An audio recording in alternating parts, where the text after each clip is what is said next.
مرد کمبغلی بود که همسرش از جرغات مسکه تیار میکرد. زن کمبغل مسکه های تیار شده را به شکل دایره های 1 کیلوگرمی آماده میکرد. کمبغل مسکه ها را به یکی از دکان های شهر میفروخت. روز صاحب دکان به وزن مسکه ها شک و گمان پیدا کرد. به این خاطر آنها را در ترازو وزن نمود. وقتی مسکه ها را در ترازو کشید، دید که همه آنها 900 گرمی هستند.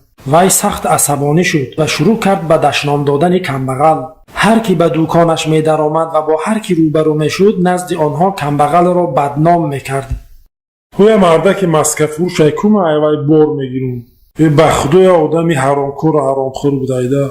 این قوقت روی خاطر کمبغلیش مسکه هاش هم میخریدون. نکی وی باری 900 گرمه 1 کیلوی گفتم آدم میگذرانده. من نه او چیزا فهمیدم. فردای آن روز وقت مرد کمبغل مسکه آورد، صاحب دکان با عصبانیت گفت: دیگه ای تو مسکه نمیخرم. تو یه حرامکار بوده، من نمیدونستم. چون مسکه های 900 گرمی 1 کیلوی گفتم میگذراندی؟